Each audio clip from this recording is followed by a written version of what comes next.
Water and Waste Management Committee. Similar to Commissioner King, this is my first time chairing this committee, so I hope not to make too big a mess out of it, not to keep you here any longer than necessary. As I was telling my friends up here, we know Carolina State's playing tonight, and I'm a Wolfpacker, so State can make a mess on its own, so they don't need me to do that. But I think there is some things I got to do up front, and one is to just, I think there's an obligation for the chair to inquire whether there's any member knows of any known conflict or interest or appearance of conflict with respect to matters before the Environmental Management Commission, Groundwater and Waste Management Committee meeting.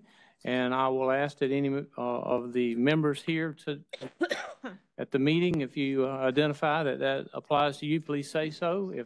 If not, we'll go forward. I met my obligation. Mr. Attorney, anything we need other than that? Okay. I would like to ask, do we have a quorum? Yes, sir, you do. Oh, fantastic. So we do have a quorum, so we can make final decisions and move forward in the context of this committee. So that's great. First action, we want to approve the minutes. I wasn't here at the last minutes. I hope you've read that. They've been posted for us to read over. I've done that as well for us to approve the minutes. I'll need a motion and a second. If I can get a motion to approve the minutes as was written and posted, we'll move forward with that. Can we get a motion? This is Commissioner Bailey, and I move to approve the minutes. Thank you, Commissioner Bailey. Do we have a second anywhere? I need a second. Mr. Yarborough, Commissioner Yarborough, second that. So having said that, is there any discussion around that? If not, can I get a vote to approve the minutes? Everyone approval, I would say aye. Any opposed? Like sign. Mr. Attorney, that passed?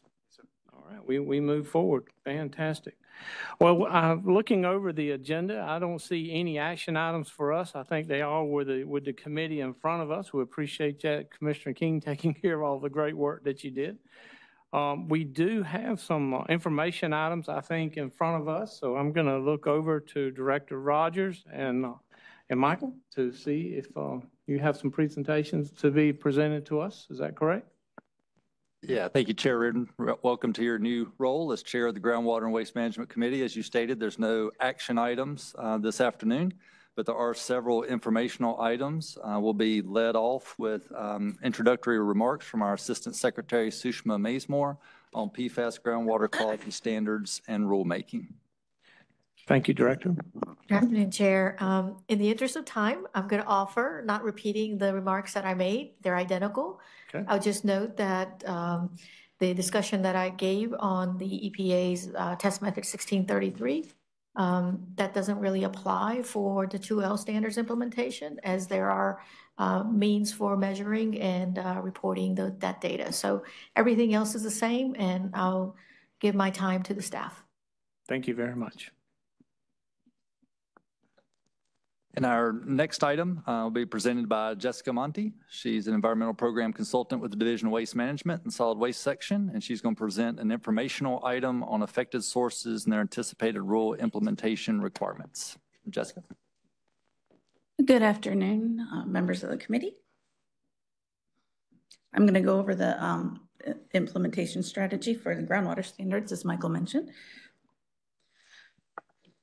So you just heard Stephanie Bulliard and Deputy Director Gribb go over the implementation and the cost analysis methods for the O2B surface water quality standards. So I'm going to be going over the same information for the groundwater quality standards. So I'll try to be quick and not repeat some of the information you've already heard, even if it's in the presentation. And there are some differences between working on the groundwater standards and the surface water standards. So with groundwater, you're focusing on remediation, not necessarily permits or discharging. Groundwater standard doesn't have as much emphasis, or it doesn't have a basis in the federal requirements. That's a state level standard set at the state level.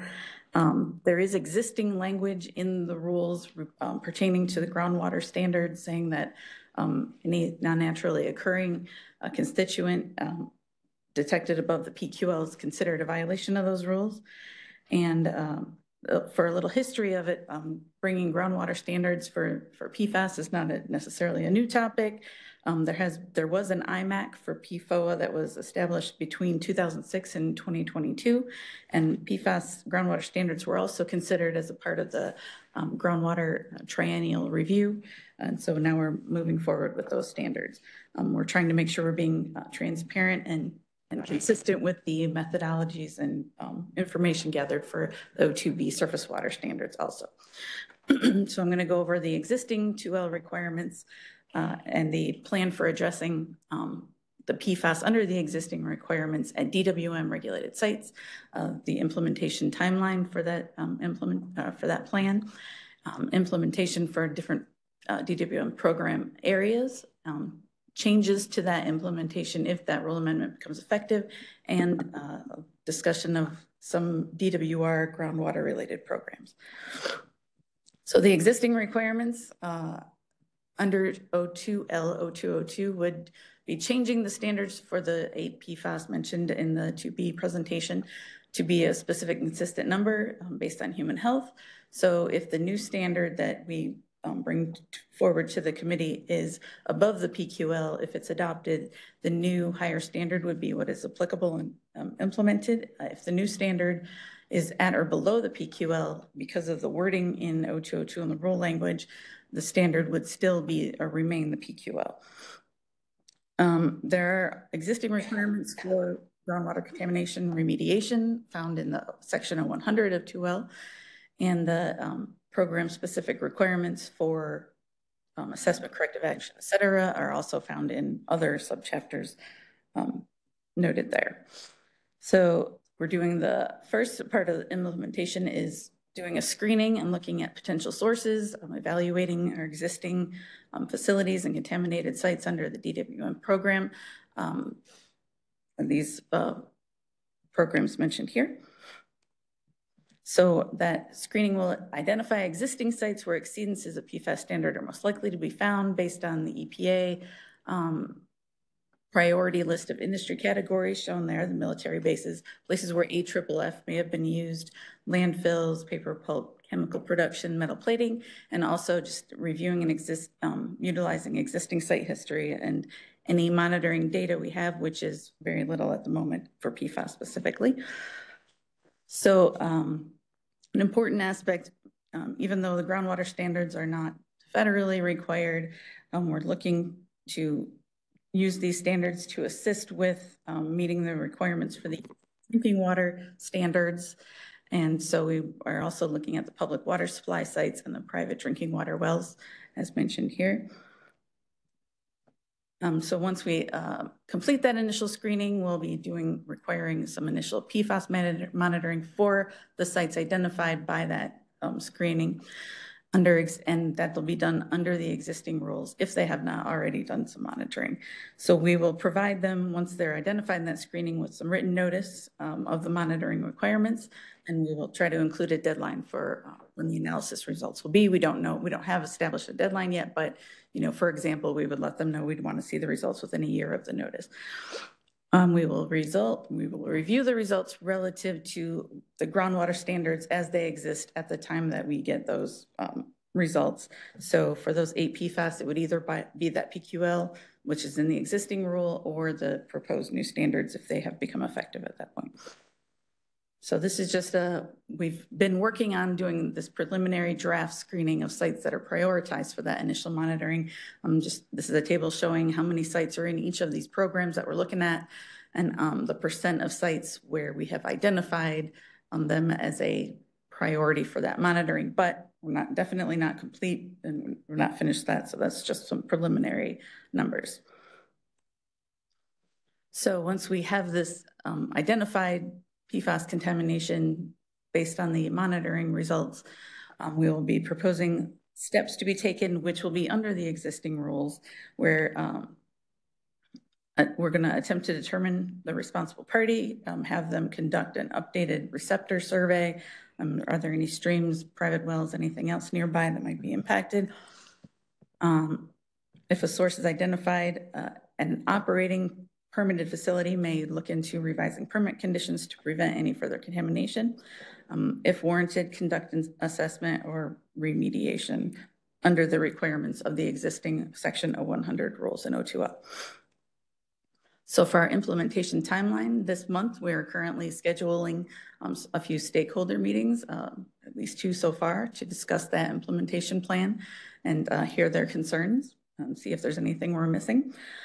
By the end of 24, hoping to complete that initial monitoring or initial screening and sending out those notices for that monitoring. By 2025, 26, we'll identify the sites with exceedances. 2027, begin the steps for assessment where we're identified, and then complete that. Completion of remediation will vary by site and depend on site-specific factors. Jessica, can Yes. I go back to that last slide? Let me ask you a question. On your first bullet, you said you would be holding multiple stakeholder meetings, at least 2 of those, I think you said. Mm-hmm. Have you identified the locations or the areas that you would hold those, or is that? And physical, like where they will be, we're That's scheduling it to be in Raleigh, but with the option to join by teams remotely. Okay. All right. Thank you. So as an example of the site screenings and monitoring, we have the PFAS monitoring for solid waste landfills. They've been identified as a potential source of PFAS. So we did notify sanitary landfills in July in 2023 to include the PFAS analysis in their next 2 monitoring events. We're beginning now to receive some sampling results. So we'll be reviewing that information as we get it and asking for those updated receptor surveys. So the impacts from the proposed amendment, as opposed to what we're requiring under existing rules. Jessica, I'm Yes. sorry to stop you, but this is important. That testing of the landfills, will that be true of lined and unlined landfills? Oh, Yeah, yes, any sanitary landfill. It's not Okay. just for one or the other. So the proposed amendment to add these specific numerical groundwater quality standards for the 8 PFAS chemicals doesn't change that applicability, the requirements or procedures for exceedances and the remediation under that 0100 section for these main core programs under DWM. So it will hopefully provide clarity on addressing the PFAS exceedances in groundwater. The impacts are expected to be limited to outcomes at individual sites depending on the level of PFAS and the level of the standards. And there may be some benefit through reduced need for that assessment and shorter remediation. Also wanted to mention some DWR programs that aren't necessarily a major focus or a major contributor, but just wanted to mention they are groundwater programs like the underground injection control well program. We aren't expecting impacts to that because the purpose of the remediation is focused on the construction and the operation of the wells. And then the CCP CUA permits are focused on groundwater withdrawal and well construction standards, not the groundwater quality. So we wouldn't expect impacts to that program. And then the non-discharge program for wastewater, there may be some impacts, but we're seeing that as being a small number of facilities, so it wouldn't be considered a major contributor. So there's still some work to do. Any impacts are difficult to estimate because there isn't a methodology for the discharge, and changes to the program wouldn't be implemented until a test method is published. So that is it for the first half of the presentation. I'm going to go ahead and give the second presentation, and we'll just have them pull it up in a second. But any questions on this part of the presentation? Any question from any of the commissioners on the presentation so far? Haven't heard none. Jessica, continue forward.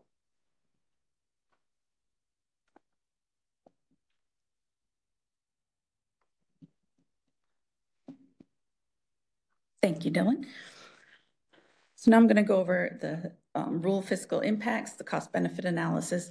You just heard Stephanie Bulliard give this for the O2B and the Water Quality Committee. So I'm going to try to go quickly over things that are similar. We're trying to be consistent with what the 2B is doing, also getting information from Brown and Caldwell and TRC, the consultants, using the same information to try to pull it into the 2L fiscal note.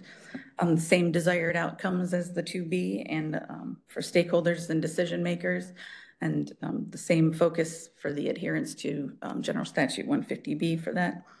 getting that certification.